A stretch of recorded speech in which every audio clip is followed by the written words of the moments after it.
think it might have been a pretty good game of cricket, to tell the truth. They had batted well. Sangakkara had played particularly well. I guess at that stage of the game, 30-odd overs in, 140 on the board, I think we felt like we needed to take make another breakthrough there somewhere before the ball change or around the ball change somewhere. If we had have done that around then, try and expose their middle order. They had a longer tail today as well because they played all their spinners. So, well, I think we were only one breakthrough away, but saying that, they had batted pretty well, and it would have been a difficult run chase considering the way the wicket was playing. So, I think it would have been a decent game of cricket. Ricky? Yeah, as I said, I'm probably disappointed for the crowd, actually, more than anything today.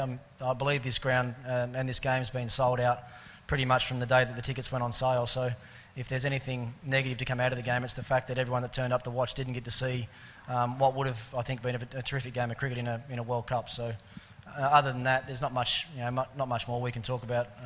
It was 30 overs of cricket, and it was decent cricket at that stage as well. Ricky, by the time you get to the next match, it'll be 15 days between innings for the batsmen. Is that a concern going into the next stage of the tournament? Oh, look, it's not ideal. That was a chance to happen, I guess, right the way through before the tournament even started. And if you can probably look a bit deeper than that, say that some of our middle order players haven't even got much exposure in the first couple of games either. So, we'll have to think about what's going to be the right thing for us to do as far as our team composition and where we actually bat guys and how we use the bowlers in the two games coming up. As you know, I said yesterday, I don't want to be tinkering with things too much and changing things around too much, but I guess after a game like today where 30 overs in and it's washed out, it probably just makes us think that little bit more about it.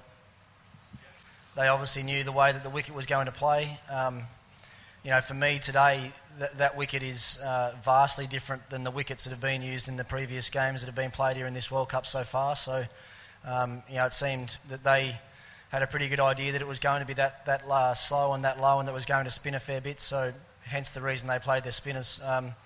The toss is obviously crucial for them when they did that. They happened to win the toss and they got off to a good start. So, as I said, it would have been a tough run chase for us, but hopefully we would have been good enough to pick off the runs if required. A bit surprised at how different this wicket was compared to the ones the previous games that we've seen here.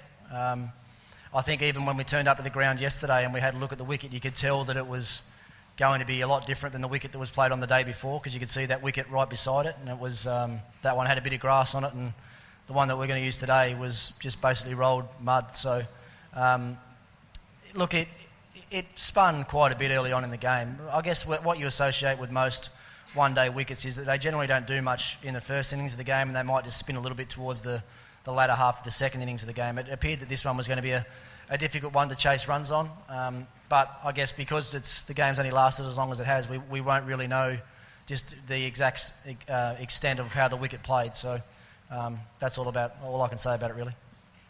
Looking on flatter tracks, we'll probably look at using our seamers more as well. Our fast bowlers so far in the tournament have been our major wicket takers. There's no secrets there.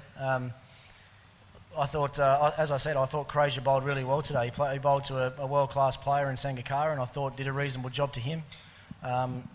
So I've got no concerns with our slower bowlers at all. I think as the tournament goes on and Jason plays more and Steve Smith gets to bowl some more in these conditions, I think they'll do a good job for us.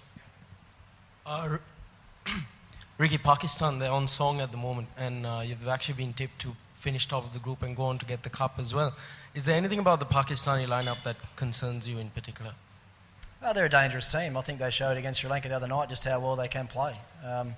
They seem at the moment like they're a pretty well-balanced side. Their fast bowlers have been good for them, particularly in the games they've played here that have probably offered a bit more than the wicket did tonight. But they've got useful part-time spinners. Afridi's been terrific for them so far as well.